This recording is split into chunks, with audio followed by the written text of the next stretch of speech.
And we are live in 3, 2, 1. Alright, we are officially live. Alright, what is up, everybody? This is Charlotte Hazard. I'm coming at you live on my site, Midline Media. So before we begin, I've said this previously, we're having a panel discussion talking about culture, how culture affects politics, and why we have so much division. But before we get into that, I have a few announcements to make. So if you guys do not know Our Free Right, please go and subscribe to them. They are an amazing conservative organization made up of Gen Z conservatives who started the site a little bit ago. I will show them your page right now. Our Free Right, that's their statement. And if you want, follow them on Twitter at Our Free Right. They are amazing. Shout out to my boy Edward, who I know is watching right now. And also, I want to give a shout out to my friends at Limitless 4K. They're a gaming channel who work with me, and they have really helped me with this, and they've given me great advice, and they have great merchandise that they're also selling, Limitless 4K shirts, if you want to buy that. And they are amazing. Shout out to you guys, Nick and Ashley. You guys have been just so great to me. And Ashley, you're my girl. I love you. And so, guys, please subscribe to them. They're amazing if you want some good content. Now, I'm going to allow my guests to introduce themselves and talk about where they stand politically if they want to. And then we are going to go into it. So, Kiasha, do you want to start and then we'll go down the line? Okay, sure. Hi, my name is Taisha Benjamin. I am 23. I am the North Carolina field representative for Turning Point USA. So, yes, I am a conservative on all but like one singular issue. I've been conservative pretty much my entire life, but did not come out about that until very recently. All right. Nathan, you want to go? Hello, my name is Nathaniel Rivers. I am a student at Campbell University in Hughes Creek, North Carolina. I am a moderate liberal, and I'm here just for the ride. Thank you. Thank you for coming on. Dr. Mead, you are up, my friend. Hey, I am Susan Mead. I teach at Ferrum College, and I teach sociology. I'm about as far left as I can think of possibilities, so I am on the liberal side. All right, we got one of each side, and you know Midline Media, we are mostly conservative. And I just want to let you guys know, Max Bean, who is my partner, will be arriving late. He is coming from wrestling practice, so I don't know when he's going to be on, but hopefully he will be on soon. So just keep an eye out for him. He'll be joining all of it. So since we all introduced ourselves, I'm just going to ask a little bit of a personal question for all of you, and we can go into discussion.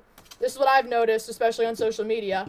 Have any of you guys personally been attacked online or lost friends because you post about politics or your views? And if anyone wants to start, I can start first if you guys want. I haven't lost really any close friends because my close friends, but I've definitely had people go after me when I've either argued or just said this is my claim. I've had Max can tell you about this. When we offered to debate someone, they tried to slander us and call us white supremacists, which wasn't the case. And I was told I was a traitor to my gender because I'm conservative, which it was someone I didn't know, so I didn't really care, but that's definitely happened to me, so that's fun. But you know what? There are people I don't really know, so it's not like I've never had true friendships really broken over it. If anyone else wants to go, you can. You may go. Sorry. You're fine. You want me to go? Yeah, sure. Yes, you can go on. Wonderful. Okay. So I personally, on a daily basis, I am attacked because of what I believe. I have, excuse my language, I have been called a house nigger, Uncle Tom, trash panda, coon. I've been told that I'm no longer invited to the cookout. Dang, girl. So, the one actually, because I posted pictures to my friends from YBLS, and it got shared a lot all over social media, and one person legit literally said, who is that black person and why is it holding a Trump sign? Maybe something put it in a internment camp. Someone actually attacked my 17-month-old nephew. Oh, I remember that. That was disgusting. Are you kidding me? Yeah, I called him ugly because I got a picture of a Trump flag and a picture of Tommy Lahren. Like, I remember that. Mom and Dad both snaps on Instagram. But yeah, daily basis I call, like, you will comment randomly on pictures of family, being like, maybe they can educate you on the right way, since you clearly got it all wrong. And just every day I hear something new because I'm a conservative black woman. I'm a traitor to my race. Wow. Girl, you're lucky I'm not on your feed because I would be fighting those people for you, but I know you probably wouldn't want me doing that because I'm kind of intense, so you're lucky I'm... Someone I was arguing for abortion, and someone actually told me to tell my good boyfriend to stop posting for me and learn to think for myself. Feminism's a good thing, and I had no words. Yeah, I'm like, wow, I love how they thought that your boyfriend was posting for you just because you didn't agree. That was disgusting.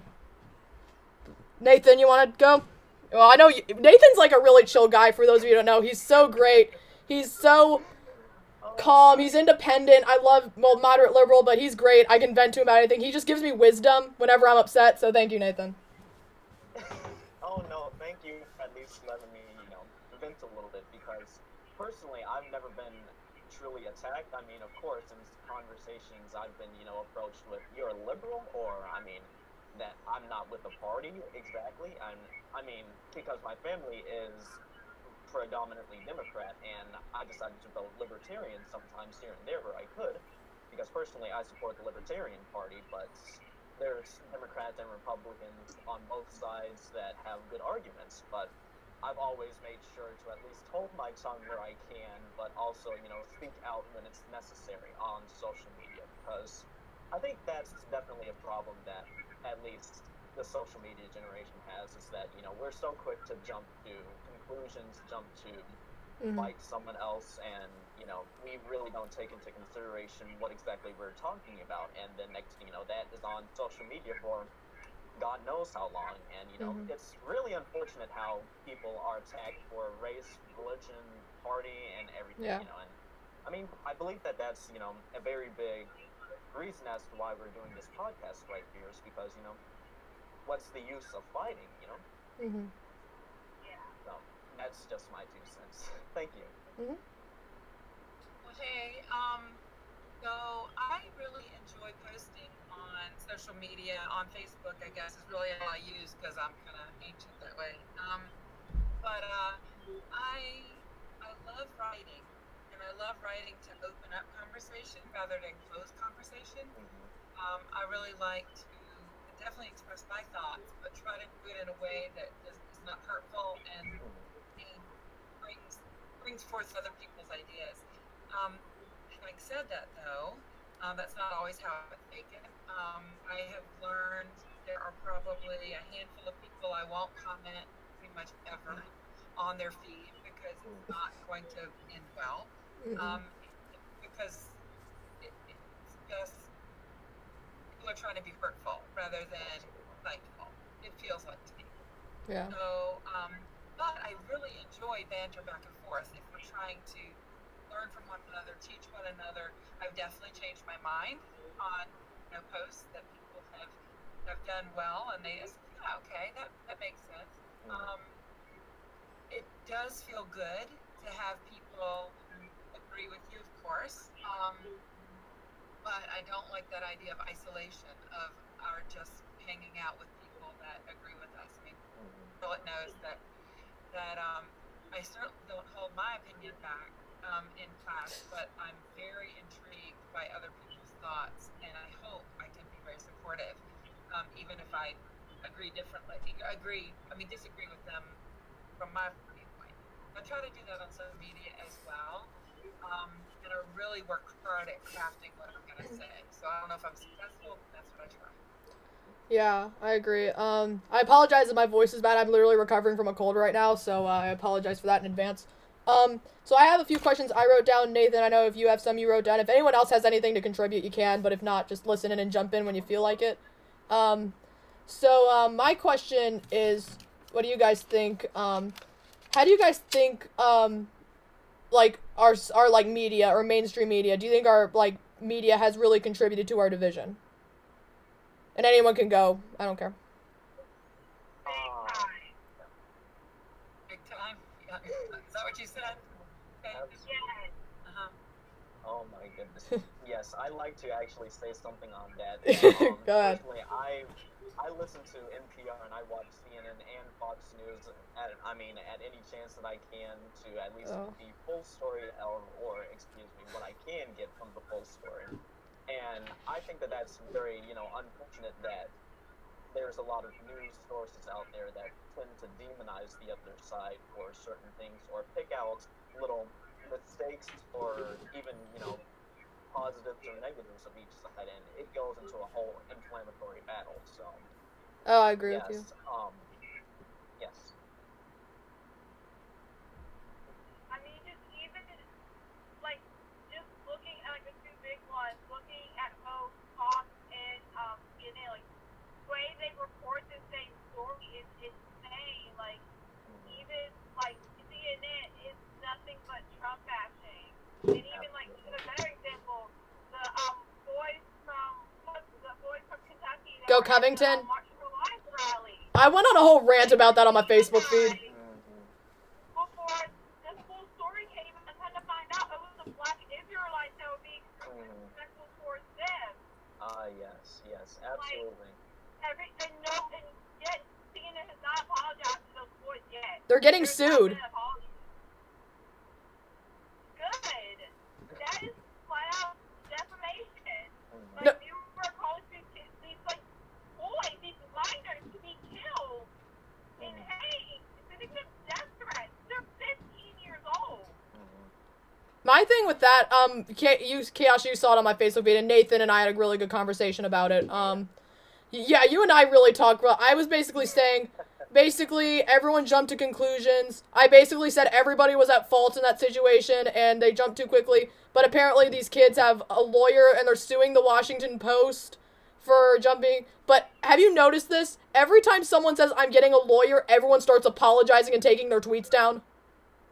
Like, Kathy Griffin, who said, I want them doxxed or I want them, gone, deleted everything she said and, stayed off the internet. I'm like, this is real what happens when you get a lawyer and say, I'm getting a lawyer. People immediately backtrack. So she gets sued. That's what I hope. I hope someone screenshot it. And So, has it say, this is to these boys, and that way she can't go back and say, oh, I never said these things. I hope someone took pictures of everything she said. well, yeah, I mean, Well, I'm sorry to say, I'm sorry. I was just gonna say, likewise, when the news broke, I do think it was very interesting to watch people jump on it. What I didn't like was the maligning of the kids, immediately, and vilifying the kids, and making a hero of Mr. Phillips. Although I think that both of those things had kernels of truth that you had to get to the bottom of. And I think over the several days we began to see how important it was to get more of the information. A friend of mine who was a journalist, who's been a journalist for a really long time, said, it used to be before you had a 30-second news cycle, you had till the night time to get your story straight. You had to get lots of different, perspectives. You could do all these kinds of things before you put the paper to bed and made a stand.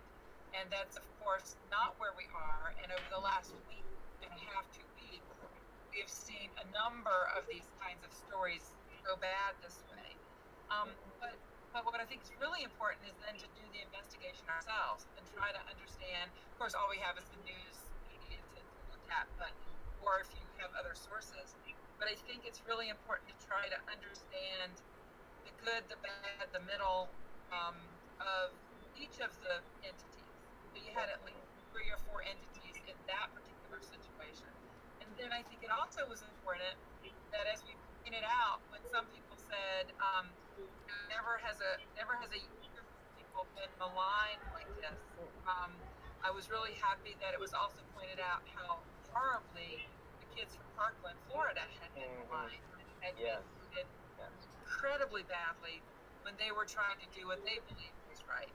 So, the one-sidedness is making me crazy, because I don't think that's the way to learn and to get at some of the problems. If I can see what you're saying, you can see what I'm saying. We don't have to agree with each other, but we can at least get to the bottom of what the other person is trying to get across. And I think that's super important. yeah, and I had a conversation with Nathan about this. I said, no, it was my friend Ashley, actually. We were talking about, how crazy the political life has got, and I've said this multiple times, I disagree with Chelsea Clinton on pretty much everything. However, I very much respect her because every time a kid is attacked, she steps up and says something. Doesn't matter if it's Barron Trump, doesn't matter if it's the Kavanaugh girls, the Obama girls. Every time one kid, she's so clear on that, says, leave them alone, it's stay out of it. I'm like, good on you. Like, I still remember when, the whole Kavanaugh hearings were going on, and some journalist in the New York Times made a skit of his daughters, praying, saying, don't let our rapist father or whatever go to jail, and Chelsea Clinton responded and said, please leave his daughters out of it. They don't belong in your jokes or skits. And then I talked to my mom about it, and she told me, well, when Bill Clinton was in office, the media was really horrible to her and called her names and called her dork name. And I didn't know this because I wasn't around in that time, but I'm like, kudos to her for doing that. I do very much respect her for that. Definitely. Like, people were going after Chelsea Clinton over something, and I'm like, guys, come on. Like, at least some people on our side don't even say stuff like this, so I give her props for that. But Definitely. She's definitely right, tell everyone to leave the children and especially the families out of this because, in my opinion, that could open up a whole world of trouble. If someone's defaming their, let's see here, a newborn or so online, then next thing you know, that newborn would be growing up and going to elementary school, and they could be dealing with trouble like threats from real sources because, people are actually kidnapped or even worse, hurt or killed over this stuff. mm-hmm. My rule is, this is my thing though, going back to our political division, I'm worried because I've noticed how horrible it is when politicians' kids are targeted because what good people are going to want to go into politics? Because if I'm a good person and I want to go and run for Senate, but I'm going to say, well, if these sources are going to attack my family, are going to harass my kids, why would I want to go into it? So all the people without families or people that just don't care are going to say it doesn't bother me, so I'm going to go in and do what I want. Yeah. Absolutely. Like, Same argument. Or who maybe have enough money to put major barriers around, their family in various ways and protect them. Those people who just kind of, I've thought about, running for office, but I thought, well, gee, anything I might have done that was on the least bit, kid-like or not, you have to watch out for that. But then you're right. What about your family? What about, yeah. I'm very impressed some of the young people who have come out and been willing to run and have, I don't know, I'm getting a lot of hope. Some Yeah. of these young people stepping up. And some of the young too, but a lot of the young people. I feel like for me personally, if you have to go there and attack a kid, it's called death for a child. You have zero argument. You have to be a complete low-life to even think to that level. Like, children have nothing to do with what their parents do. Exactly. I agree. Like, I'll just quit. I have another question. Nate, do you want to ask anything, or do you want me to keep going? Oh, you can go on, Nate. You sure? Alright, if any of you guys have a question, please feel free to jump in and ask. Max should be here. He just texted me. So my other question is, what do you think, about, like, a lot of TV shows or award shows being politicized? Like, I personally don't watch it. I hear stuff about it in the news. I just don't have time to watch TV anymore. But from what I've heard, award shows are becoming politicized. This whole thing with Kevin Hart recently happened where he's stepping down. And apparently a lot of the shows are, like, here's the thing. I've heard shows were always political, but not to this extent. Like, cause I've watched old shows, cause my parents raised me on Little House on the Prairie and stuff like that. That's what I grew up watching. And I watched Chitty Chitty Bang Bang Mary Poppins. I watched all the old school stuff, which I'm grateful that I have, cause I think it taught me some good morals. But what are y'all's thoughts on just being political? Do you think people are sick of it cause they just want to break from it, or do you think you guys just... I love the award shows being political. I think it's so exciting to watch and to imagine what what people are going to say and how they're going to represent their views. Now, granted, I think it's completely one-sided. it's their side. It's their side, and what I was getting ready to say is that you have some, like you're right on page, a lot of people in a particular industry, whether it be Hollywood, whether it be TV, whatever, that definitely have some people who are up there and have the stage have particular political views. Now that's a good point. Are there people in those audiences that feel squelched and don't feel like that what's going on up there represent. But then it's very interesting to see the accolades they get, the applause they get, things like that. I would imagine, I don't know this because I don't tend to watch things like that, but you know, are there other kinds of, I mean, you know, if you have a religious gathering or you have some other kind of conservative gatherings, you know, do they have you know, the same kind of quote unquote, you know, one-sidedness?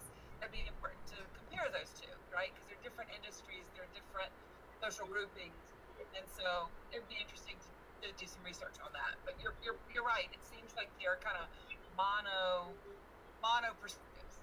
Good point. Yeah, like for I'd me, like to like jump. sorry. Like, No, I you're feel fine. like I'm a Broadway lover, and so like have watched the Tonys this past year, and for Robert De Niro to say "fuck Trump," and then hear like everyone stand and applaud him and say "good on you," like that for me like makes me uncomfortable, knowing that like I love theater, like theater's a huge part of my life, a huge part of who I am, and like see someone that I look up to say something like that. Girl, you love theater too? We gotta have a private stream and talk about that. I'm a music major. You are? Yes. Oh my god, we're talking later. You and I are talking later. Okay. Sorry. Go back. Go back, I'm sorry.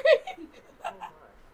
Nathan's just like, what is going on? Like, I love, this is the one thing everyone knows about me. Stop talk about musical demolishing. Yeah, I mean, what were you gonna say, Nate? I'm sorry. We had that moment. It's a girl thing. This is essentially family bonding right here. Yeah. I'd like to jump right on to what Susan did say. Excuse me, is there a more formal type of answer? No, Susan is the best. Susan is the best. Thank you for Okay. doing that. Okay, just making sure. But what you suggested about gatherings and religion, especially in, you know, or in general, you know, the Tonys and other Oscars, or really in general, is that the polarization of it is horrible, because in church, I know that I've been to a few churches that have suggested that things from, you know, bringing politics into their sermons or so, because I do recognize one sermon that I listened to, that it was a Baptist church with a predominantly black congregation. Now, there's also something that I'd like to mention about the demographics of politics as well later on, but however, it's the thing of, in a sense, throwing those little defamations into their sermons to get a round of applause, or at least get, you know, the audience's attention. Now, personally, I think that a little joke here and there is okay. You know, it'll, you know, it's like salt on the shoulder just to brush it off. But I think that the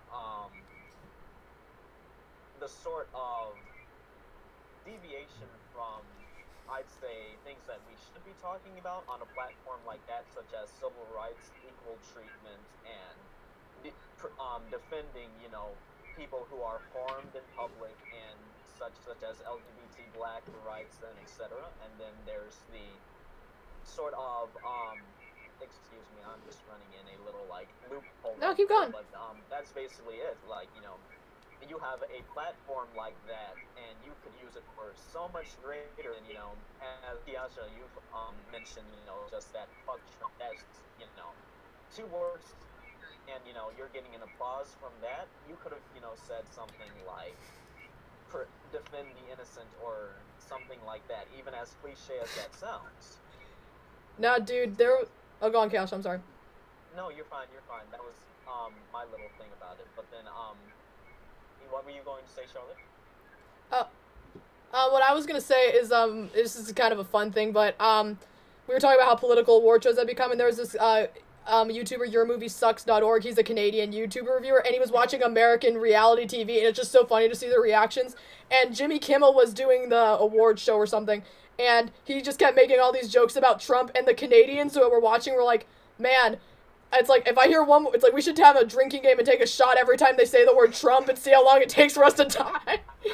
And then there was a point where they're like, Jimmy Kimmel told a joke and it totally bombed, like it was horrible, and then he goes, Trump is horrible, and they're like, yay! And he's like, it was hilarious though, just the... Exactly. Just the Canadians reacting to American TV was funny. I love it. I'll even say that at rallies, you know, being at whatever marches I've been to, I am very uncomfortable most of the time where we're doing negative things towards, you know, saying something about Trump or something like that. Now, maybe I'll say, okay, it's time for you to go, you know, the Trump, hey, hey, ho, ho, it's time for Trump to go or something. That's just a political statement, you know. That's just saying I'm ready for a different leader. It's not saying, you know, how horrible, it's not personally attacking. I will say at the Women's March, the first Women's March, the only time I did any kind of anti-Trump stuff was when we were going by the Trump Hotel. I thought that was very appropriate, but just because it was timely. But no, I'm not comfortable with that kind of negativity on a general basis. But I will when I feel like my back's against the wall about some particular, very specific topic, I will be vehement against the policy and the person who's presenting it if I feel like that's necessary. But I agree with you. I think in lighter moments or even in protest moments, I would like to stay on the positive change side. Yeah. Gashi, if you want to go, you can. Oh, excuse me or someone else? What? Is Tasia still there? Yeah. I think she's driving. I'm here. I kind of said what I want to say on that. You can think for a minute, and I can just, like, do a quick advertisement, because I promised Nate I would do it, so I'm going to do a quick advertisement, then you can jump in. Is that cool? Alright, sounds good. So, what we do on these streams, for those of you watching, we always advertise charities to give to, and since I talked to Nate, he recommended two. The Trevor Project, which I didn't know, I looked up. It's a group for, that helps suicidal LGBT youth, is that correct?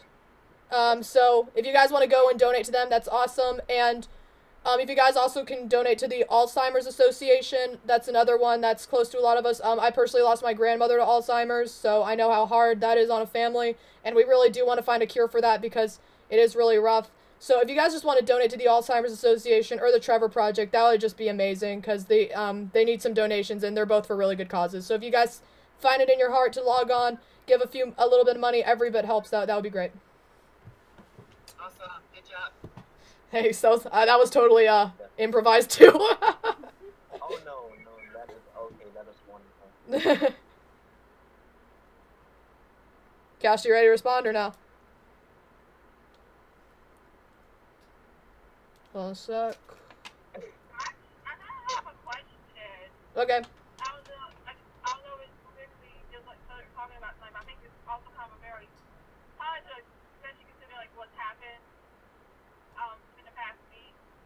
Like, how do you guys feel about the abortion bill that just passed? It didn't pass. No, the one in Virginia didn't pass. Huh? Wait, are you talking about the one in Virginia or New York? Because Virginia, it didn't pass. No, New York. I'm talking specifically about the one in New York. Okay. Oh, yeah. Okay, I'll let y'all speak first before I say my thoughts on it. Okay, that's fine. Okay, my opinion on it is, for those of you who don't know, I am pro-life except in extreme circumstances, and in my opinion, everyone kind of overreacted to the bill, especially on the conservative side, because I looked into it, and it was you could only get a late-term abortion if the mother's life was in danger or the child or her health was at risk, and it was passed to protect doctors from being prosecuted because that's happened before. I felt like the fact that people stood up and applauded for it was a little disgusting because that's not something. Did she go away? Darn! Hold on, let me add her back. Well, she's driving. I don't want to add her. I don't want her to. Girl, we lost ya.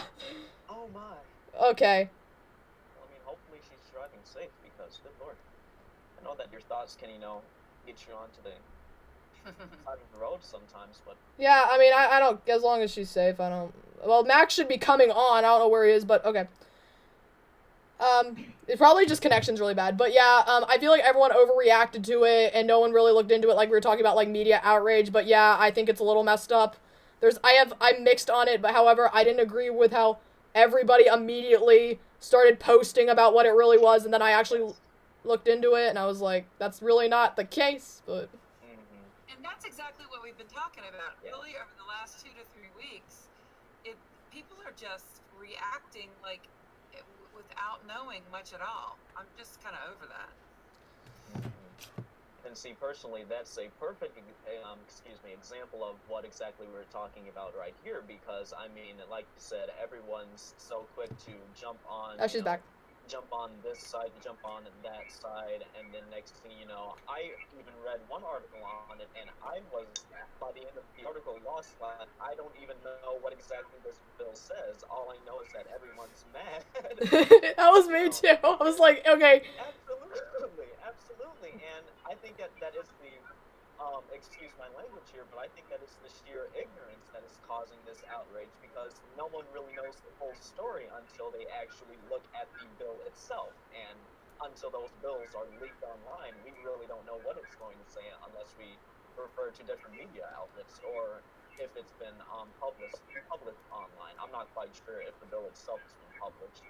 Well, plus a lot of people just read headlines and don't actually read the article. Because my dad, I literally have conversations with him about this. He shares headlines, doesn't read the article, and I'm like, Dad, did you even read what this said? And he's like, no. I'm like, oh my gosh. But yeah, Kayasha, I said my stance. I said I felt like everyone overreacted. Correct me if I'm wrong. I couldn't find the bill fully because I really looked and couldn't find it. Is it you can get a late-term abortion if the mother is at risk of death or the baby is, or is it at your health too? Because I don't know. I can't find it. Yes, it's that, but also my problem with it is that it basically at any point it basically says, oh, I'm not economically prepared to have a baby, and they can call and you can get one, a full-term abortion. It makes it like it can be so that I don't want this baby, I don't want to give birth, give me an abortion, and they can do so. That's my problem with it. Wait, did it actually say that? Because I couldn't find it. I have to, like I said, I'm sorry enough. I can do that. You're going in and out. Yeah. Well, I'll tell you what. While she gets her connection, I'm definitely looking for it myself. Yeah, let me know if you find that, because I'm having a hard time thinking that I've never heard. I just have never heard of a bill like that had to do with. well, I can't find the bill because no one's posting it. That's my problem.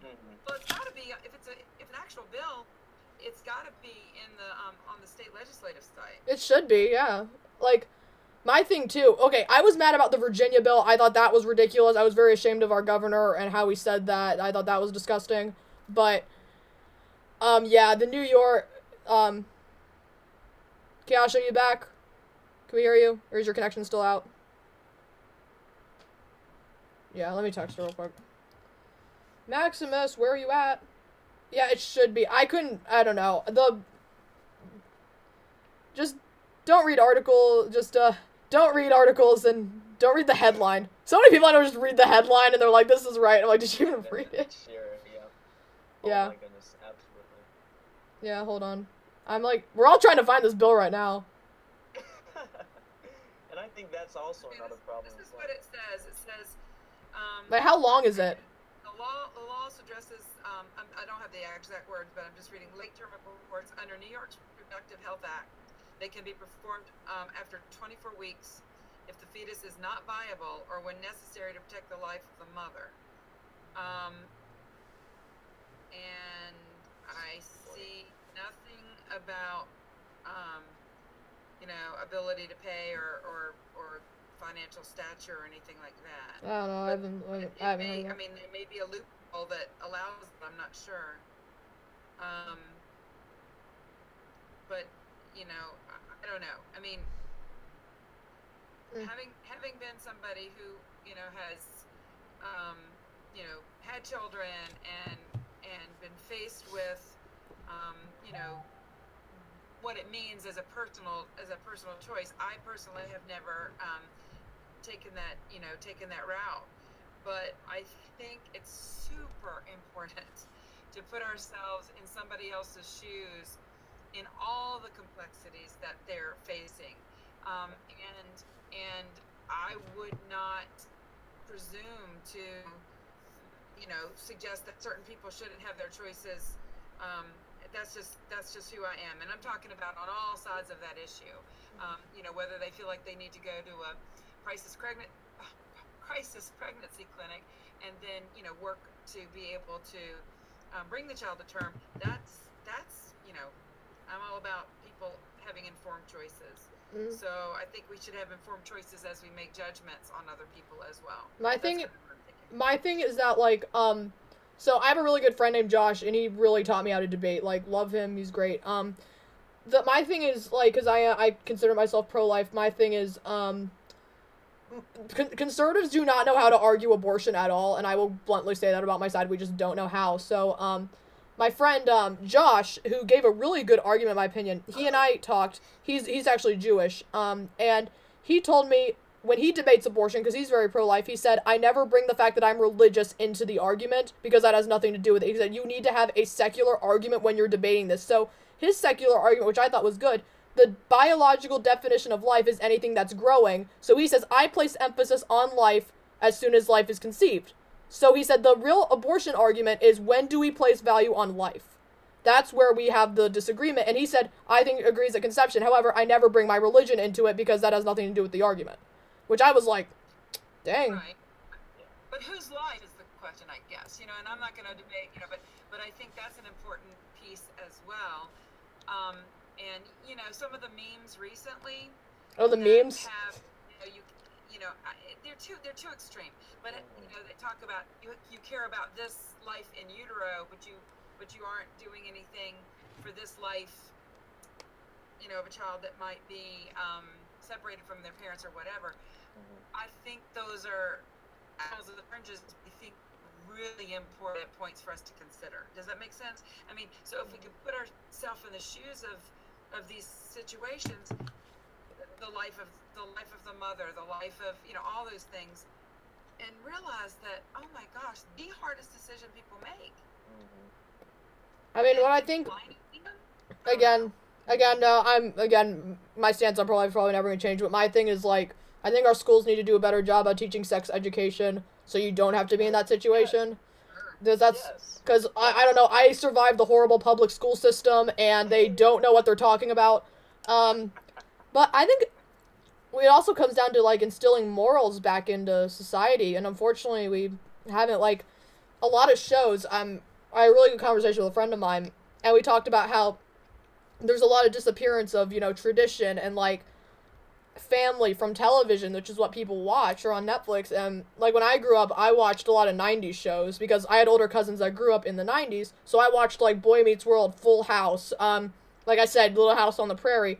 It was about families being together, having goals. You learned life lessons, and there's a lot of garbage on TV, in my opinion, that's being glorified. Like, oh, you should cheat on your wife. It's so much fun. Like, there's a show, I don't remember the name of it. It literally was glorifying all these people cheating on each other, having multiple kids with all these people, and they were saying, who's the real father of the child? And I'm like, this is what people are getting addicted to. Like, I have friends that... Charlotte, have you ever watched soap operas? Charlotte, they have been on for years. My drug of choice is to zone out on some good soap operas. I have a friend who's Latina, and she and I tried to watch soap operas. I personally cannot get into them, but all I remember from one I watched is someone got poisoned, someone cheated on someone jumped out of a building, and I'm just like, what is going on? It's too much. Fantasy at its best, yeah. I don't get it. But again, I feel like, Are you kidding me? It's not on the New York State. Oh, it's not, my friend just checked the bill. It is not currently on the site. Two things. It's not on the New York. Well, how do they do their legislature up there? I don't get it. New York's weird. We don't talk about that. I have two things to say right here. So I did find the little tab here for the New York Senate State Bill S240. I believe that is the downloadable PDF where you can find all the different provisions and such. I'm looking at the PDF right now. So it says the 2019 to 2020 legislative session. So on your own leisure, you can go and see if you can find that. It's looking on the New York State Senate website. But also concerning morals on popular television, The Golden Girls is a perfect example of the, should I say though? See, I've never seen The Golden Girls, so I don't know. It's pretty racy, Yes. man. Blanche is a trap. It's racy. I've never seen Golden Girls. My goodness. I've got to say, whenever you can, Charlotte, you should at least pull up a few episodes when you can, and at least even binge watch it, because I think that they're at least the level of being comfortable to talk about these issues is what at least gets the conversation going for that ultimate compromise that we're looking for, because it's really the certain things we find taboo in our society and that we all clinch up and, we don't want to talk about when we should be talking about. I mean, that's really, the things that stop us from really ultimately reaching, as I said before, compromise and being comfortable to talk with at least our friends, family, even people on the streets that we don't even know. I mean, sure, strike up a conversation with, Mr. Man on the corner. I don't know. Ask him what he thinks. I mean, about this. I don't know. Yeah. Well, But yes. that's a legacy. Golden Girls with B. Arthur, and then Maude that she played before, and that was related to kind of the Jeffersons, and that was related to All in the Family with Archie Bunker and all that, and they were phenomenal at bringing controversial issues into the living rooms, and they definitely had the equality open, maybe a liberal bias for sure, but they never hesitated to really wrestle with both sides. So I thought they were great. I'm a nerd. I love Tim Allen. Yes. I'm sorry. I'm Oh like, my goodness. I was so sad when Last Man Standing got canceled just because I just need something to laugh at every once in a while, but I was like, everybody was so upset when it got banned. I was like, no, bring back Tim Allen.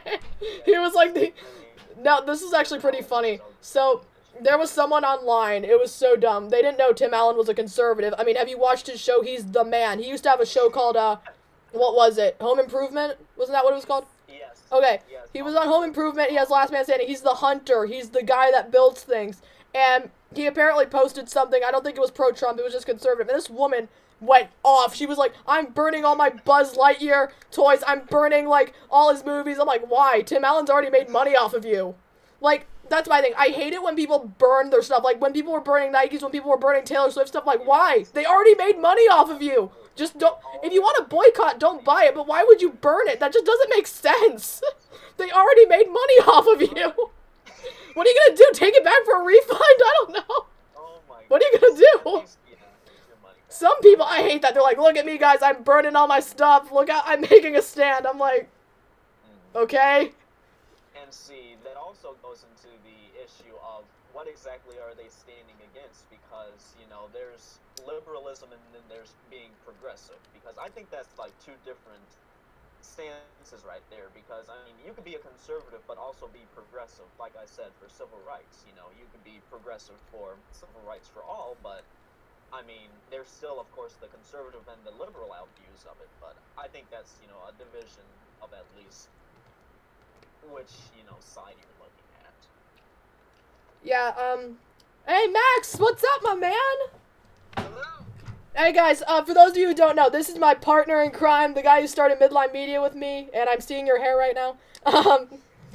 He and I met in July. He's just a great guy who, like, I called him so many times just to vent when things were going right. When our first article was up, we cheered.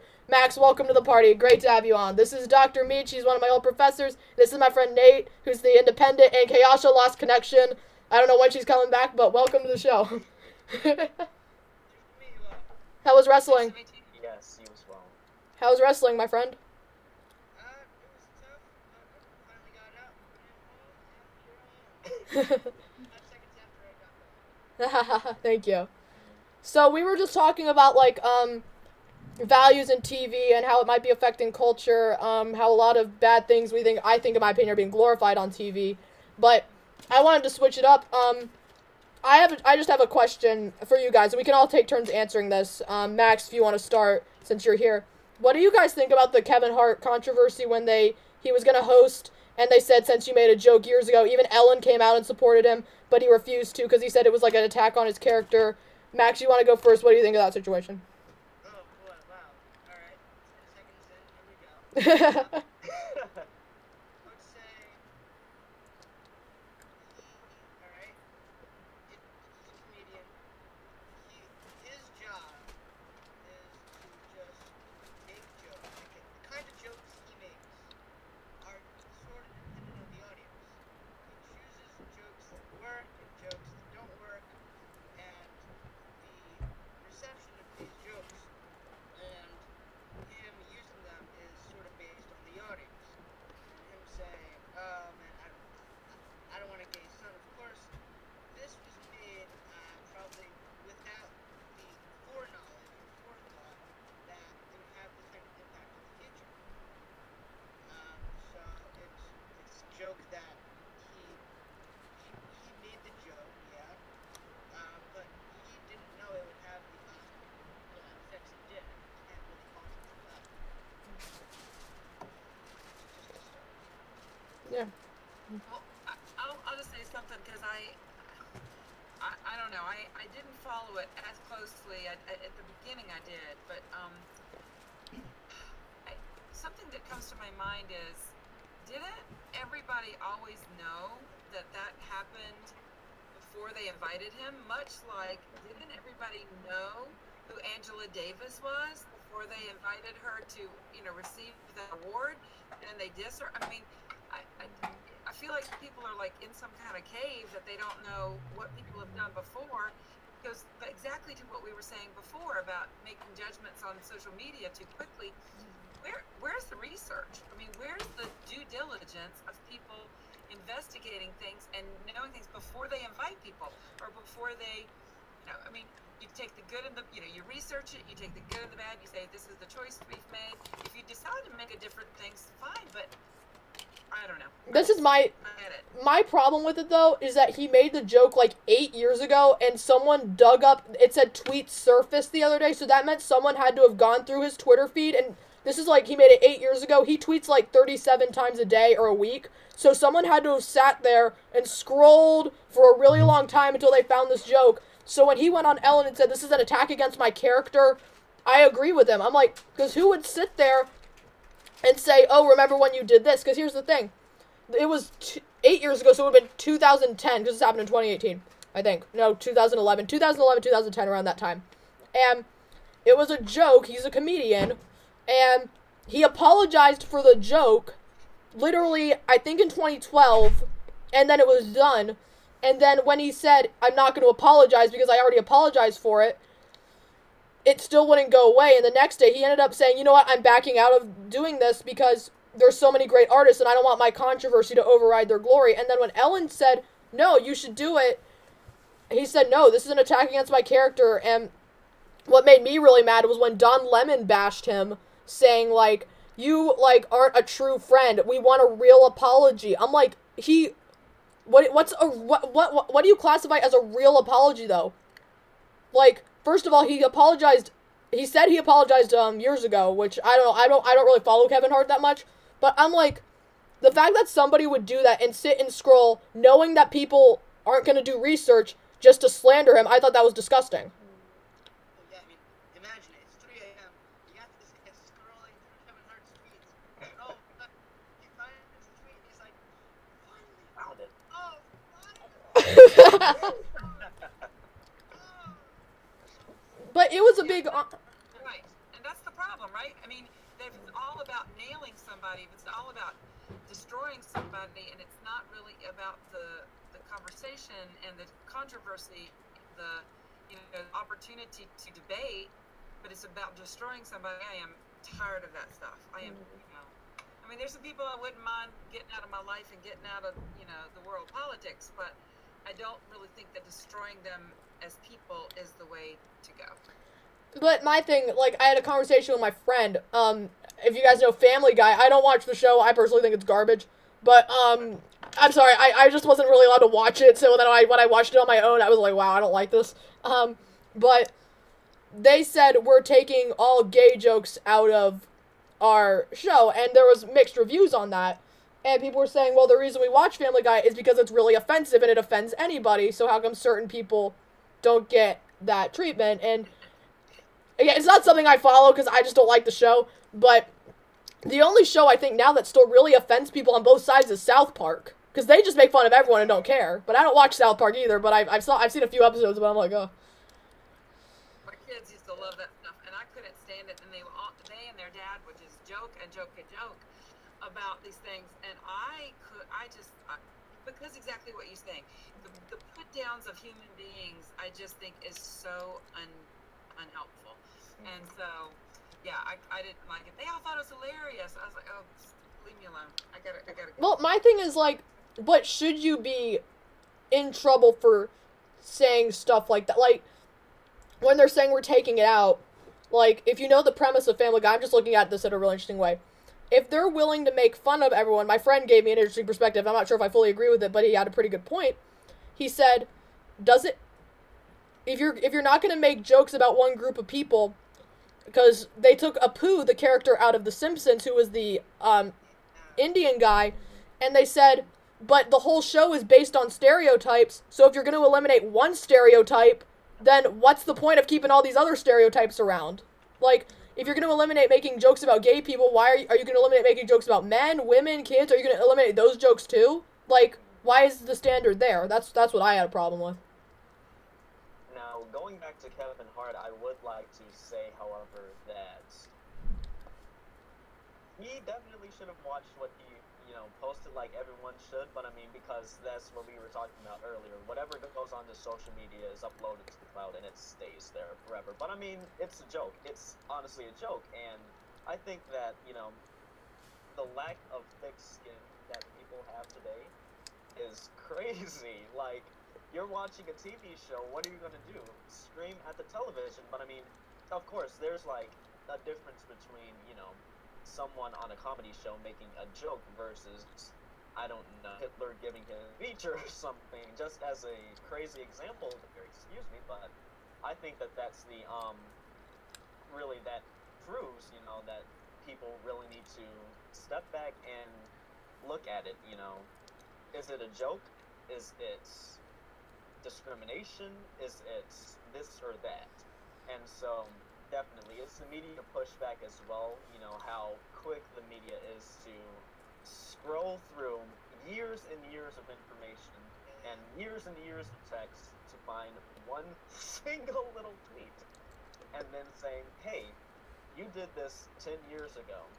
I'm going to hold you accountable for this. Now, I mean, I don't know exactly if there was a worse punishment or, even if really, there shouldn't be any punishment at all for something like that. But it shouldn't. Personally, I really agree. There shouldn't be any huge punishment because, like I said, that's history. Can I just say thank God that we didn't have social media back when I was a kid? Because I said horrible things, and I'm like, thank God I didn't have social media to comment about.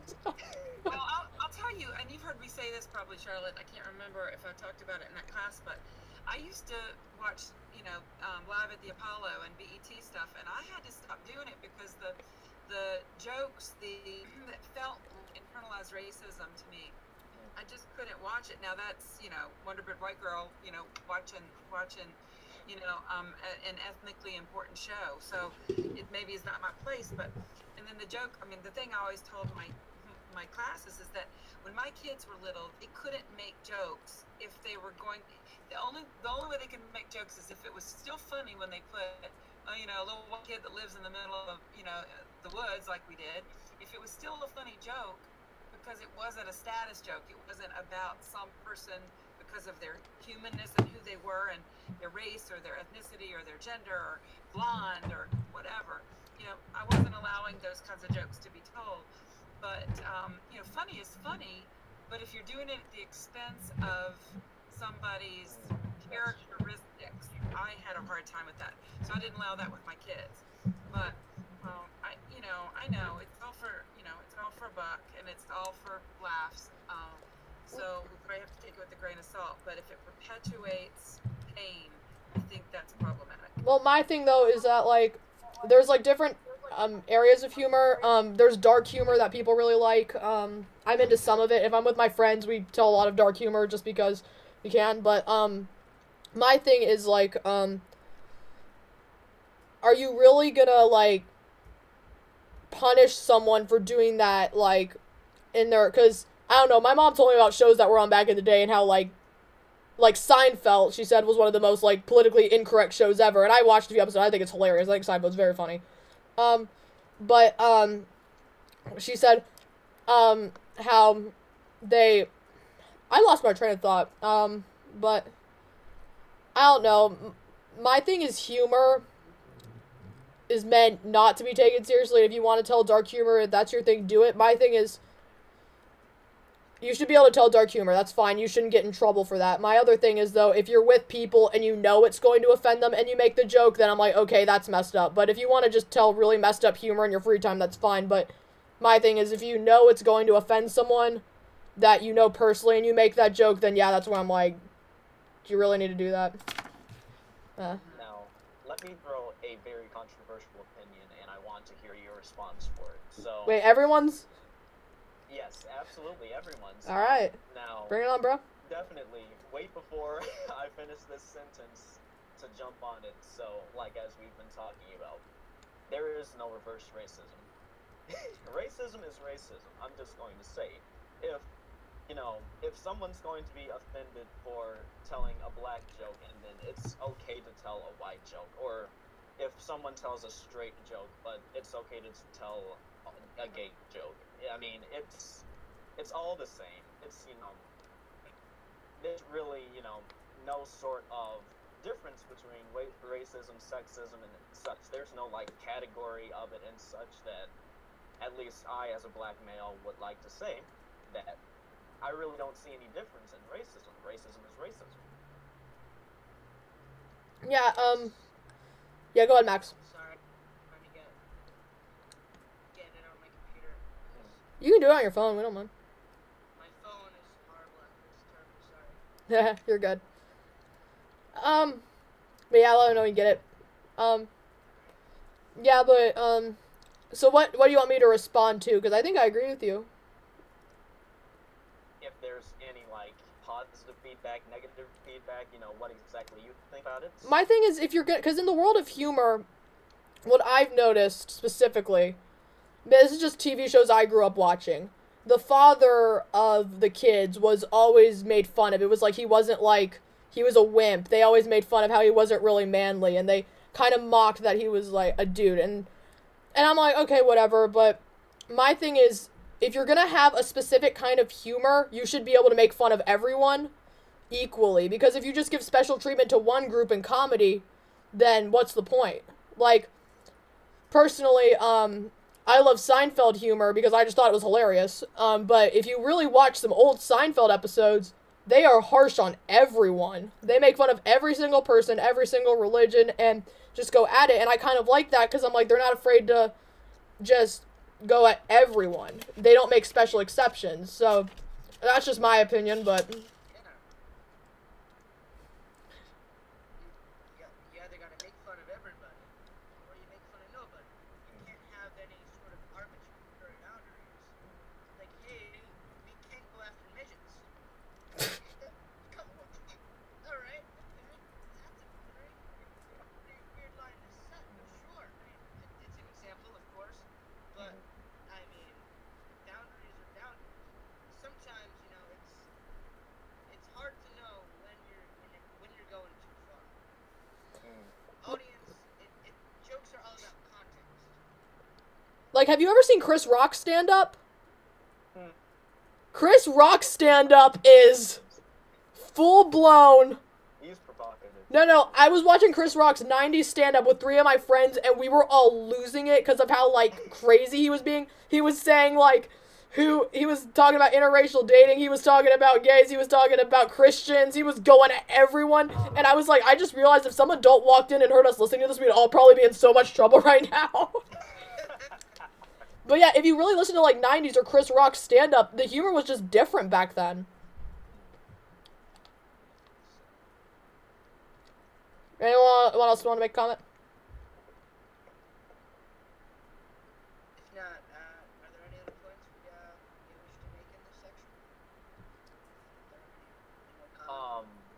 this section, do you mean this topic of conversation or just in the conversation in general? This, I suppose, back to the main point of Kevin Hart and jokes in general. That general topic. I have no other ones. Nope. Susan, it looks like you were getting ready to say something. No, I can't. Well, I can't decide. I mean, I just think that We're blunt here. You can say whatever you want. I know. Alright. Just don't swear too much because we don't want to get censored. Okay, no, 12C's violation. Okay. No problem.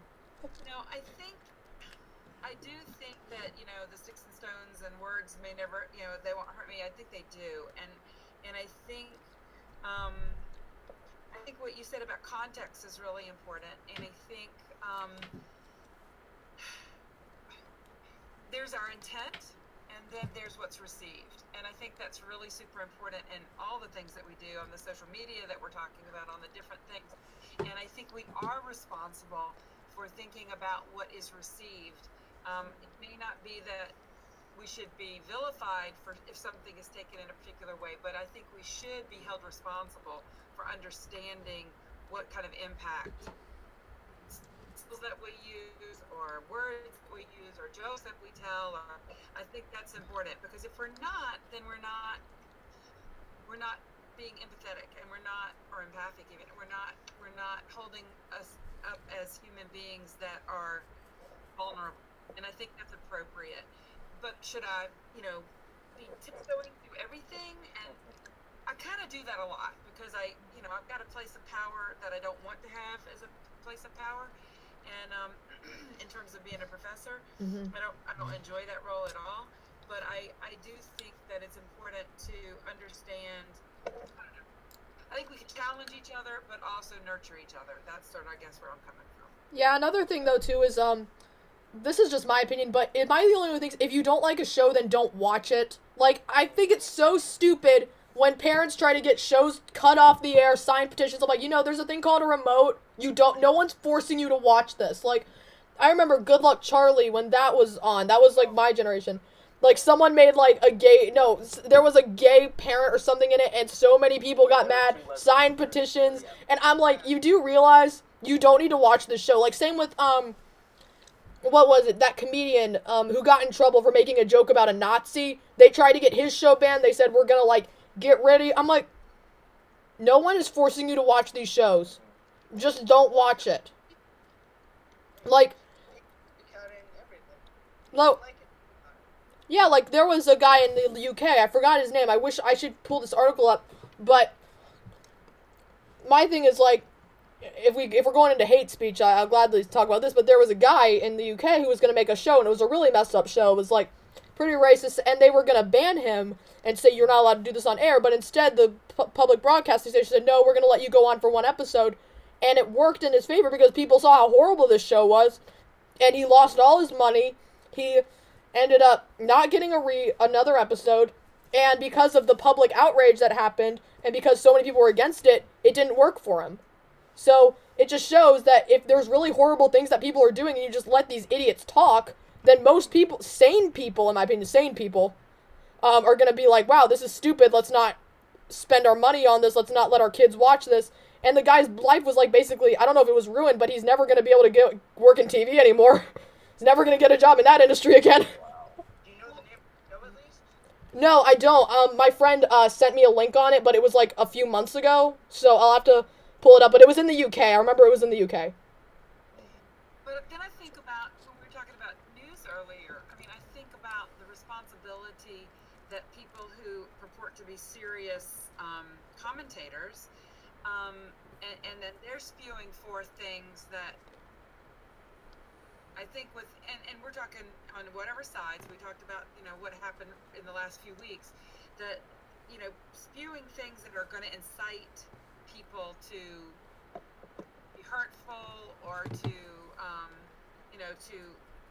vilify people. I mean, I think we're jokes are one thing, serious commentators are other, but I think we have to realize that all of those things can be used as weapons.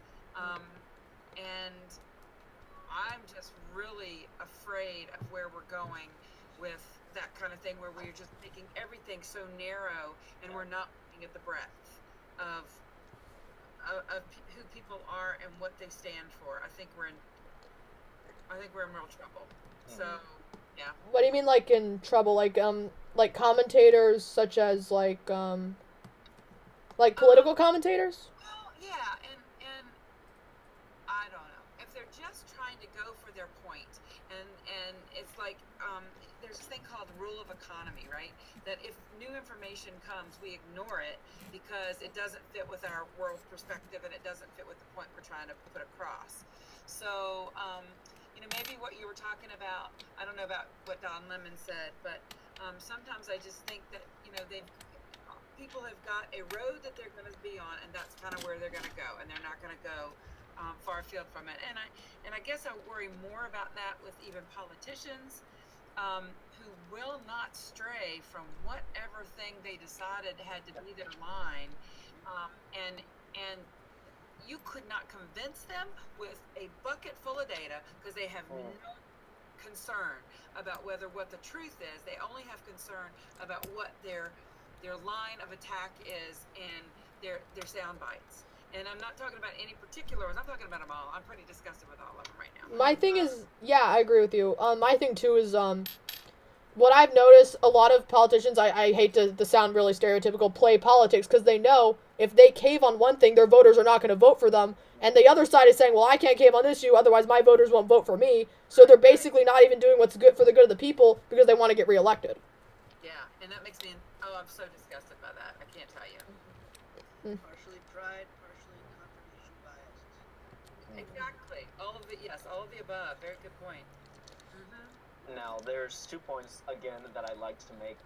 Susan, I did get, I was very interested by one point that you made, that there are certain limits on freedom of speech in the First Amendment that we are allowed to. I mean, I'm not quite sure the provision of the First Amendment, or at least an amendment that was made to the First Amendment, of course, but it's basically stating that you can't yell fire in a crowded theater, right. Something like that. And then there's a certain line between, I mean, if you're, for example, in the middle of two groups of people, two partisan sides about to riot, it's really your fault if you say or proclaim something that starts that instant. And then that also goes to, if people are willing to, at least, as I keep on saying, stand back and at least think about what this person is saying, but is this person, or is what I'm saying going to start a riot? Is what I'm saying going to get someone killed? Is what I'm saying going to get myself killed? And that's really a question that people should really start asking as well. Now, then there is also the point that I wanted to make on the bipartisan issue of politics as to how exactly can we handle partisan politics, and the inability for politicians to look at the other side, the inability for one side to look at what exactly the other side is either demanding or suggesting, because I mean there comes a point in time where we have to stand back and look at compromise, or the two sides about to riot, everything about to fall down into pieces, that we say that it's basically a business deal, one person or one side gives up something for something in return. That's basically the definition of a business deal, like we buy something for a product. And so we're supposing that that product is going to be beneficial for the other side. So yeah, how exactly have we lost sight of that, in my opinion? Like, how exactly have we lost sight of yelling something that's going to absolutely destroy either side or one side, or saying something like in a campaign promise that, hey, I may not be able to do this, so instead let's do this together, in a sense. What exactly is blocking people or politicians or even parties from saying that? I can go, then you guys can go if you guys want. In my opinion, I think the media contributes to it because if you've noticed, they only report on selective stories and they show the extremists on both sides, And then everyone who watches that is going to think, oh, look at all these people on this side, or look at all these people on this side. And they think, well, you're a race, you're this. And I know, personally, Max and I have, when we posted our first article, we were called white supremacists. People were, you remember that? Yeah, it was so dumb. They were making all these rude comments at us, and we said, if you actually read the article, it's why we don't support this issue. What does this have to do with this? And we offered to have them on, but they said we don't want to give you a platform, but whatever. But I think the media is just showing that the both extremes, and they pick selective stories to show. And there's actually a lot of good things, like, if you go to, what is it? The Covington story, they didn't show what led up to that. They just showed selective parts. And then people actually had to do their own research to, like, realize, wait a second, like, that's not really what happened.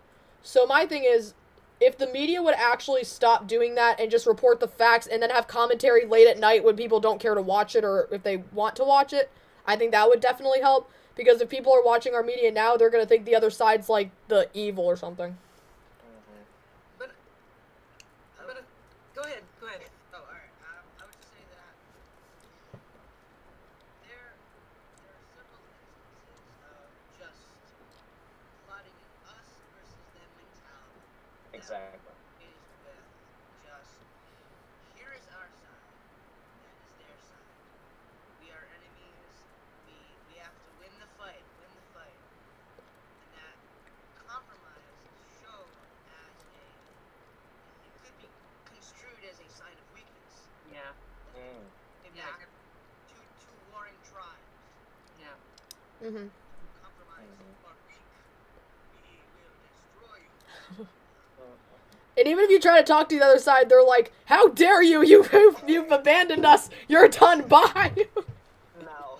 It's so dumb. Oh, I I'm think sorry. that's really important, and I think, I don't know, I've gotten a chance to look at this kind of one side versus the other side internationally when I'm working with South Sudan, and then also, but if you go to the legislature and you watch people act on the floor, that's not just the media spin on it, so there is a lot of that, there is a lot of that one-sided stuff, one side versus the other side. No, I meant like they always show specific riots. That's what I meant. Okay. Yeah. I mean, I really appreciate what you're saying, Charlotte, about that it's exacerbated by the only showing the most interesting clashes, But I do think people have gotten into this rhetoric of, it's almost like the duel. I'm going to take my glove and slap you and say, well, you're on the other, you're on that other side. There is no in between. I do think it's really important. What do you think is going to happen with some of the young people coming up and some of the new politicians? Maybe even interestingly more women, more variety of race and ethnicity. Is that going to perhaps broaden the conversation where people are coming in? I mean, I'm fascinated. I don't know. Well, anyway, I'm really looking forward to hearing Tracy Abrams. And hear what she has to say. I think that's a fascinating choice, and I'm not, to hear about the response to but why is there just two? And sometimes there are more than two, right? Sometimes we're beginning to hear more responses than just. But why do you have to have a response against the President of the United States, who should be, in all of our cases and all the administrations, trying to talk to the people? To the United States, the people of the United States, rather than you have to plan to have an oppositional response because everything they're going to say is going to be one-sided. Are you kidding? He tweets. That's how he talks to us. And that's not about. I'm kidding around. I mean, that's not the way we have set things up. Yeah. In our system, and it's ridiculous. I mean, I have opinions about the new people in Congress. I'm really not fans of a lot of them, but I did. You're not fans of one I'm most excited about. Oh no. You know I can't stand her. I love you. Come on, you know that. I love Dan Crenshaw. I actually had the honor of meeting him. He was the senator that lost his eye, and when SNL happened, this is my side rant. I can't stand it when conservatives, I'm gonna bash Max. I'm gonna bash our side for a second. Hope you don't mind. I can't stand it when conservatives go off about the left getting offended and then they get super offended about something. I'm like, are you kidding me? Like, you're doing the exact same thing. But when Dan Crenshaw, Pete Davidson made a joke about him saying he looked like a porn star or he lost his eye or whatever. And Dan Crenshaw, he said in his speech, I woke up to a bunch of text messages saying, you should own this guy, you should get back at him. And he said, you know what, why don't we just have a sense of humor? And then went on SNL, and the two of them talked, and they made jokes at each other and shook hands. And he said, yeah, I very much admire him, and he's a Republican, and I think he is open to talking to the other side.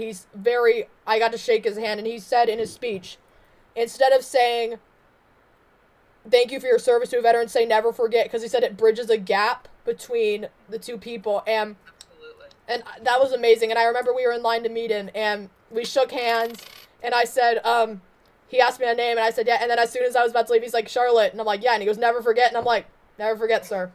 And I think that those kind of young leaders, because Dan Crenshaw, I think, is in his early 30s, I think our generation, Gen Z, because we're not millennials, we're Gen Z, I think Gen Z is coming up and seeing how crazy it's gone, and we're just getting sick of it, because I think that eventually the left and the right, I think that the independents or the moderates on both sides are going to have to come together and say, we need to talk to people in our own party and get stuff worked out. I think hopefully that's what's going to happen, but... Chill out. I'm sorry. Come on. Yeah.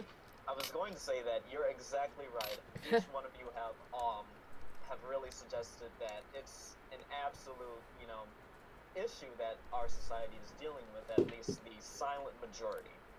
And I believe that President Trump at one point mentioned that about his voters, the silent majority coming out to vote for him. Now, personally, I really don't agree with a lot of things that President Trump says, but that is one thing that that stood out to me, that there's, on either side and even in the middle, there's a silent majority that's, letting all of this happen. We have, extremists on either side, the loud majority that are out there rioting, out there picketing with tiki torches and everything. And then we have, you should see France. Exactly. You should see what they're doing there. You have, it really gets me fired up sometimes. You have the middle section that's, just sitting there and letting it happen. And, it's great that we're having conversations like these in private, but next thing you know, we're still, letting the media portray different sides, as super villains, super, Batman situations. And then we think that that's, the majority. We think that that's, our world. And really it's not, because I'm friends with conservative liberals. I'm friends with just about everyone. And sure, we talk about these things, but you don't see us rioting. You don't see us, getting up, taking up our arms and everything, getting ready to overthrow the government or whatever. And we're basically, I'm going to say, we're basically the silent majority that are, letting this happen. Mm-hmm. That's all I can say. I agree with you on that. Well, I do think standing up is super important, but I think there are a lot of different ways. I stood in Charlottesville. I didn't intend to be near the Tiki Torches Friday night. I just went to a church service, and then, and I wasn't really in the middle of that, and I don't even pretend to have been. But on Saturday, I stood up, and I wasn't yelling. I wasn't being violent. I literally stood there with a bit of a provocative hat on, but I literally stood there and just put my hands over my heart to say to this person who was yelling at me, because he thought the Arabic on my hat was Hebrew, and so he thought I was Jewish or whatever. But I just stood there because I think standing up is important. Absolutely. But I think the Hugs guy, the free Hugs guy in North Carolina. Yes. Charlotte, were you here? You were here when he was here, weren't you? The free Hugs guy? I can't remember if you were there. But he gets in the middle of things and tries to bridge a gap. And exactly. I think it is good. So I guess I would challenge the silent majority to find a way to express themselves in ways that are going to bring movement, Exactly. and not let these entrenched sides stay there without being challenged. I think that's I'm concerned about. But then, you know, find ways to have conversation and, you know, agree to disagree, or, you know, say I love you, but I can't listen to you right now because you're making me crazy. Yeah, sounds like my family reunions. Like, my thing too is like, my thing too is like, whenever I see, I think that Fox and CNN, unfortunately, are in media outlets, unfortunately. What they need to start doing is when crazy things happen, they need to say, wow, that's ridiculous. Because whenever, like, bad things happen, they only report on it if it happens to their side. Like, when, gosh. Max, do you remember when we were at that, we were at the conference, and apparently there were protesters outside our hotel room at 3 in the morning? Yeah. Oh yeah. Yeah. I don't know why, but it was a high school conference or whatever. And I still remember when, well, this is a quick story. We left Starbucks because we were going to go hear, we were going to hear someone speak. And then later someone on Twitter posted, I saw, like, the kids in MAGA hats. I saw their, like, well, so I slipped my estrogen pills in their drinks or something.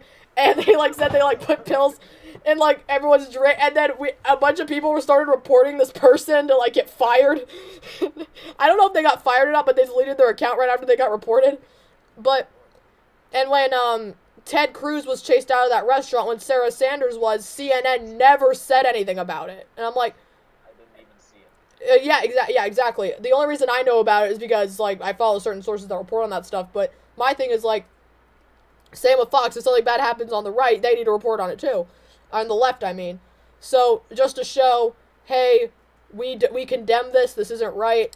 Like, I remember when, wasn't it Charlie Kirk got chased out and they got chased out of that restaurant in Philadelphia, and Antifa, like, threw water at Charlie, and nobody reported on it except Fox, and I'm just like, it's just a mob. Like, I just remember seeing at the last conference that we didn't go to, there were protesters that kicked someone down, in Florida, and called them the N-word and just said a lot of horrible things, and just no one reported on it. But you know, I mean, I'm from Lexington, Virginia, where the famous Red Hen is, and I've eaten there lots, but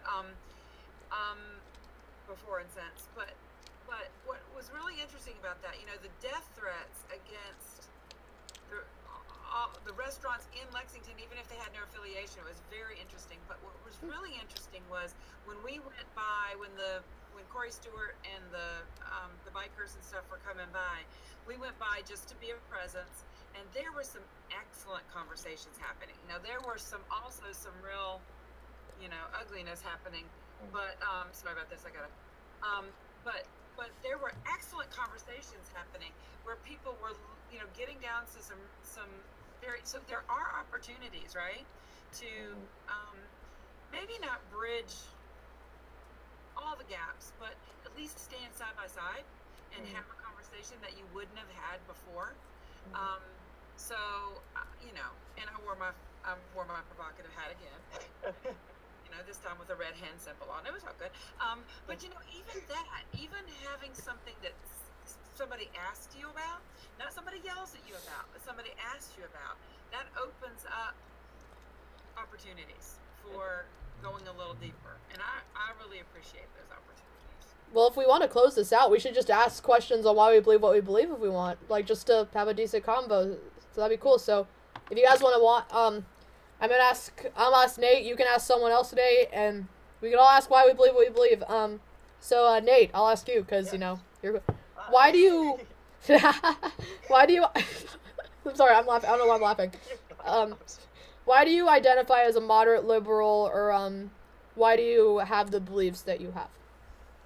Okay, so that is a good question. Now, my family, where, you know, most of psychology suggests that we get our main beliefs from our family or from our peers, and I've moved across the United States. I was born in Louisiana, and before Katrina, I moved to Alabama, I moved to Pennsylvania, I moved 2 times in Indiana, and now I'm down here, and I've got to say that I've been across like such a wide spectrum of people that I really can't, say with a closed mind that I believe this and this only.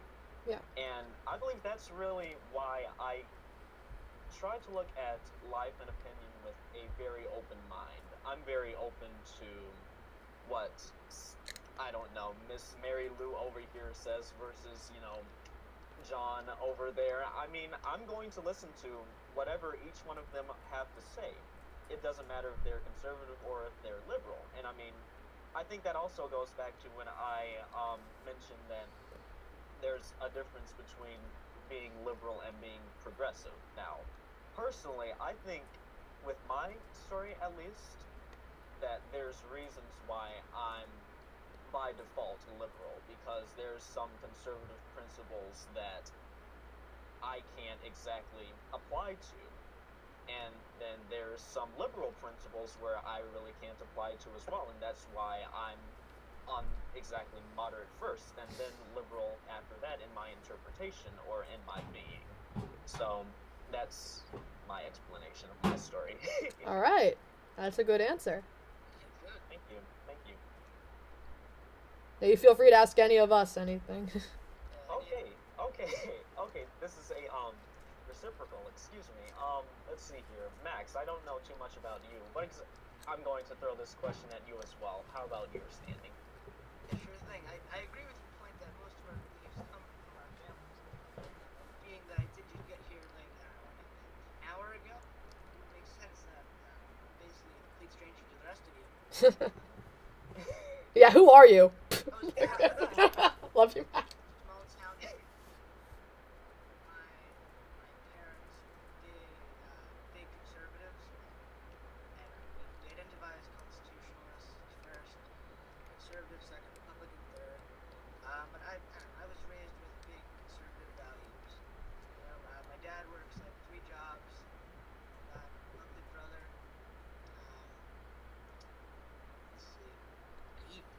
My dad was a politician at some point. A few years ago, he ran for council. Got it on his 3rd try. And it was just him telling me, "Hey, Max, listen, the best thing you can do, own your own business." We're a moderately successful family. And there's not really much to say about that. But Nate, you're absolutely right when you say that values come from your family. My family are big conservatives. I'm saying the same point over and over. Not really You're much good. I can add. I I'm- suppose only person left, Miss Oh, It's fine. Oh. Dr. Susan's fine. can I just say real quick? Max's mom is literally our #1 fan. She retweets everything we do. She like direct messages us saying we're amazing. I feel bad when I met Max and we Skyped. Me and his mom had like a 5-minute conversation, and he was just sitting there awkwardly. He talks to my mom more than she talks to Your mom is awesome. I love your mom. I talk to you more than I talk to your mom. What are you talking about? Alright, you can ask the I'm question. really glad y'all have found each other and that you found this opportunity to share your thoughts, and I feel really honored to have been here. I would agree that my background comes from my family. I mean, my mom and I would clash a lot because how I enacted, I think, a lot of the things that we believe, but there was that era difference as well. There were some elements of I don't know. It's very interesting to think about my mom, but she passed away about 15 years ago. But she grew in terms of her understanding of racial issues and stuff like that, and that was really good. My dad has always been, I guess, super liberal, and basically right now at 85, he plays solitaire and yells at the television a lot. I mean, there are news shows he loves and not. I think the pivotal place for me, it may have happened before then, but when I was in the 4th grade, it was in 1970-ish, and segregation had happened, integration had happened just about 5 years before. But I had an African-American teacher who read me the book Sounder, which if you've ever read it, I don't know, but this was an author, somebody from Rockbridge County, and it changed my life because it made me think about things that are quite other than I am. And so that continued through my high school years. I was always interested in cultures, but mostly I was interested in equality. And maybe it's because I'm a civil rights baby or something. Also a baby of the Vietnam War. When I was trying to explain the domino theory when I was in the 4th grade, and now, I teach Marx, so it's a little confusing. But for me, it's about honoring, you've heard it before tonight, honoring the human being, honor equality, honor, people's beliefs. I don't know where I stand on, the religious spectrum these days, but I think the person of Jesus was an amazing person to try to challenge us to love and everything. But if you look at, I go to a Jewish temple now, and they're talking about it all the time. I mean, it's fascinating to listen to people trying to profess love and honoring the people around you. So I guess that's where I come from, and I guess I lean towards the far left, because I just can't understand how we can't honor people's people's abilities to be who they are, and don't try to restrict them. Isn't it interesting that we just, it's really interesting that we think that it's okay to restrict certain sorts of people, but then we want this real open, no government thing or whatever, wherever we are, or that we want a lot of government, and so we want to restrict that, but we want everybody to be, we're really screwed up. And I think doing this helps us understand that, hey, I need to call Charlotte because I'm really worried about something. She had that perspective, and it may be different from mine, but let's talk about it. That's what this is about. Hey, email me whenever. I'm always on my email. And I can't really, and I just really appreciate it. And I think she and I have proven to each other. And she stood up one day. I'm gonna start crying. She stood up one day at a big gathering. Oh my gosh. And just thanked me. Oh my gosh. For doing something. And oh, I know she and I don't agree on much of anything. No. But what we do agree on is on lifting each other up. And if we can do that, Congress will fall down around itself, because it doesn't know how to do that, and we just got to get back to that. So I don't know if that's liberal, conservative, or what, but whatever it is, I'm appreciative that we have this spectrum that we have tonight. And I guess you got to ask me a question now. Okay, so I got to ask you. So yeah, anything. So Charlotte, right. How can you, what drives you to be very strong in what you believe, but also be interested in being present for people who are the opposite of you? Tell me a little bit about that. Okay, well, I guess I could say it was started with my parents, because, so my mom was involved in public service. She was on a school board. She's really big into education, and, Max, I think I told you this, when Betsy DeVos came to speak, I took a picture, and my mom was like, if you get a picture with that woman, don't even bother coming home. But, it was a joke. She was kidding around. I'm liking your mom a lot. Nah, she was kidding around. But, my mom just always taught me, if you want to identify liberal, do that, but don't jump on a bandwagon because your group is doing something. So, when I was little, I remember watching political ads because I would help her run, and I said, Mom, you won't believe this politician. She goes, where'd you hear that? I'm like, oh, an ad. She goes, did you do actual research? And then I would do research, I'm like, whoa, it looks like this was fabricated. So, she's like, exactly. So, I was just taught never to jump on a bandwagon, be my own person, not to be a part of a mob. So, when it comes to my conservative values, it's because I do believe traditions still hold some part in our society, and I am a very strong Christian. God first in my life. It's one of my requirements. And I do believe the Constitution is one of the best documents ever made. Those still my main beliefs. But I also was taught, because I worked with kids a lot, and I just realized how innocent kids were and how they just loved each other. And it was just great to see kids get along. After they fight, they would be best friends in like 10 minutes.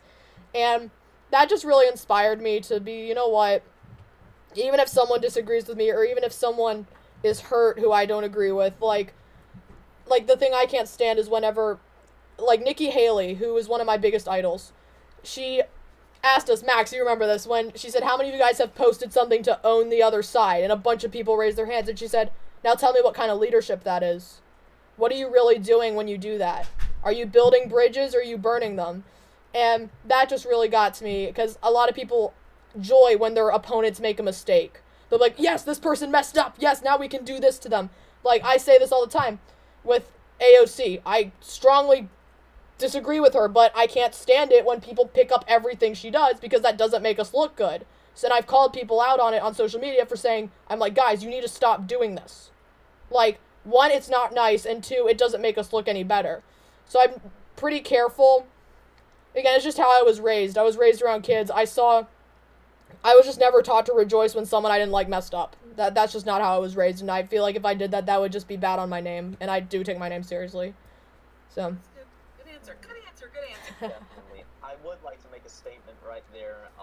Hearing from all of you is definitely a privilege, and it's really proved that, you know, I really like what you're doing here, asking people to support why they do this, because that's a thing that, you know, initiates true compromise. If someone can back up their, at least, beliefs or their statements and not be on the bandwagon, as you said, then that's something truly special. You have material to debate with, and you have material to offer to the conversation, because if you can't support what you believe in, then why are you believing it?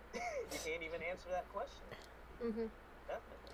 Just don't jump on bandwagons, man. Those things are, like... Now, I'm not saying not jump on every bandwagon. Oh, no, there's some you could jump on. That would be fun. There's some bandwagons like that with civil rights, with gay rights, and with everything. There's some bandwagons that, you know, that you just gotta jump onto, because... Don't jump on the skinny jeans bandwagon. Can we not bring that back? Can we not bring that back? Come on, I wear skinny jeans. I'm sure you look great in them. I'm sure you do. I'm sure you look really great in them. I am absolutely hurt, though. I'm sorry.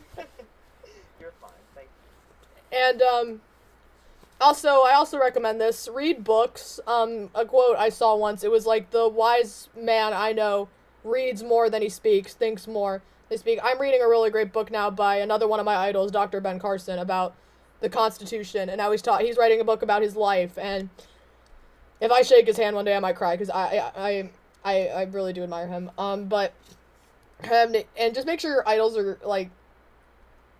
are people that you would, like, want to meet one day. Like, I don't understand people that say, this is my biggest idol, they, like, got into a fight with Cardi B on Twitter, and they bashed her. I'm like, you know what I'm talking about, Max, right? Tommy Lahren. When she and Cardi B got into that stupid Twitter fight, and I'm like, oh my gosh, what has this world come to? The man who doesn't read has no advantage over the man who can't. He attributes that to Mark Twain. I thought you dabbed, and then I realized you coughed. Well, I mean, it was a good point. Yeah. I'm really glad that you brought that up. I'm really glad that you did. Alright, so, I think it's a good time to end, because I know it's getting late, it's 9:45, but I wanted to say, it's really was an honor to have you both on. I'll talk to Kayasha. She was driving back, so that internet connection wasn't going to work out, but hopefully we can have her on some other time. If there's a controversial issue that comes up, and you guys want to come on and discuss it, you guys can email me. Like, if something really controversial happens and you want us to just talk it out, get the facts live on air, we can definitely do that. So, feel free to text. Wonderful. Yes, thank you very much. Thank you. Well, it was really nice to meet all of you. It was nice. Alright, I'm about to stop the stream. And, for those of you watching, if you are or watch this later, please donate to the Trevor Project, the Alzheimer's Association. Donate to both of those. If there's any topic you want us to cover or to write about, email us at midliners18@gmail.com. We are very good at responding. Yes. Max, any other message for our viewers? Thank you for doing this. I'm really proud of you, and Thank you. thanks a lot for keeping these conversations going. Alright, well, thank you. I'm about to log off, so you guys can hang up, but if you guys have any other issue, just email me. It was great seeing you guys. Bye, everyone. Bye. Thank you. Have a good night. You have a good night, too. Okay, bye-bye. Bye-bye. Log off here.